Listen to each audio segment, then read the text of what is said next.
Hi friends, welcome to Zeenath's world. இன்றைக்கி நம்ம பண்ண போகிற ரெசிபி நல்ல காரசாரமான ஸ்பைசியான மசாலா மேக்ரோனி. இது எப்படி ஈஸியாக பண்ணுறதுன்னு இப்போ நம்ம பார்ப்போம். நான் மேக்ரோனி ஒரு 250 கிராம்ஸை நல்லா கழுவி வச்சுருக்கேன். கழுவிட்டு நம்ம ஒரு 2 கிளாஸ் தண்ணி ஊற்றி நல்லா இதை கொதிக்க விட்டுடலாம். அது கூடவே ஒரு ஸ்பூன் எண்ணெய் ஊற்றிக்கோங்க. அப்போனா மேக்ரோனி கொலையும் செய்யாது, நல்லா உதிரியாகவும் வரும். இப்போ நம்ம அதுக்குள்ளே மசாலாவை தயார் பண்ணலாம்.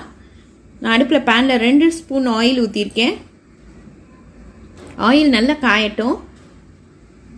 இப்போ நம்ம அதில் பெரிய வெங்காயம் 1 நல்லா ஸ்லைஸாக கட் பண்ணி இதில் போட்டுடலாம்.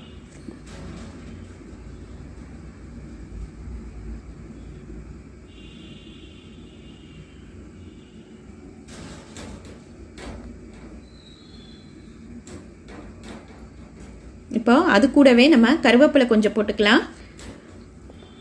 பச்சை மிளகா 2 கீரி போட்டுருவோம்.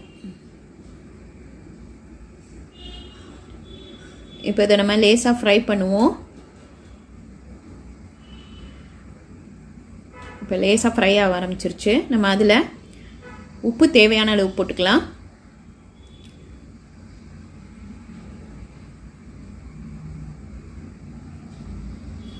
கொத்தமல்லி கொஞ்சம் போட்டுக்கோங்க. வாசத்துக்காக தான் நம்ம இப்பவுமே போடுறோம்.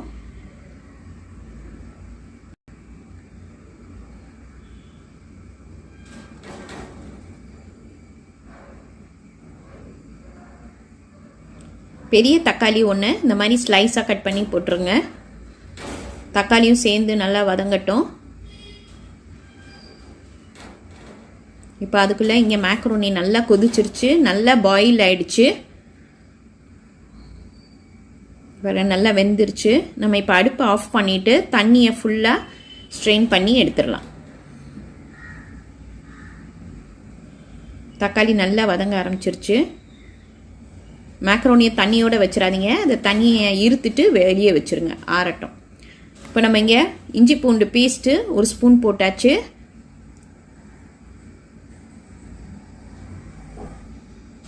இப்போ நல்லா வதக்கிடுங்க. இப்போ நம்ம மசாலாவை போட்டுடலாம்.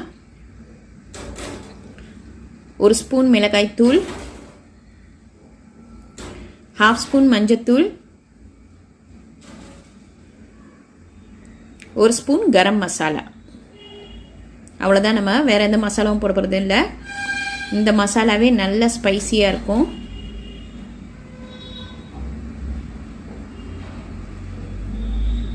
இப்போ இது கூடவே நம்ம தயிர் 2 ஸ்பூன் சேர்த்துக்கலாம். அப்போ தான் நல்லா புளிப்பாக டேஸ்ட்டாக இருக்கும். இப்போ எல்லாம் சேர்த்து நம்ம நல்லா வதக்கிடலாம்.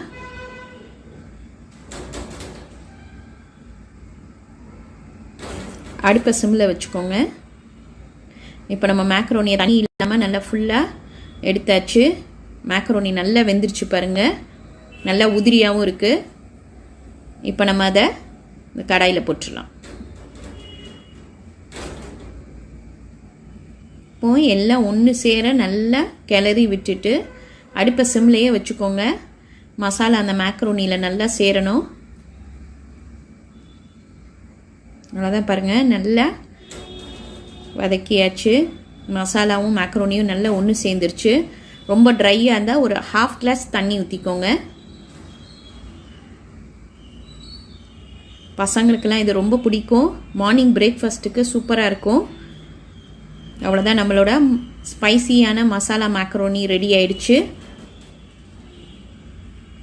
இது ரொம்ப ஈஸி. இன்றைக்கி இதை ட்ரை பண்ணி பாருங்கள். லைக் பண்ணுங்கள், ஷேர் பண்ணுங்கள், ப்ளீஸ் சப்ஸ்கிரைப் பண்ணுங்கள், உங்கள் கமெண்ட் எனக்கு அனுப்புங்க. தேங்க்யூ.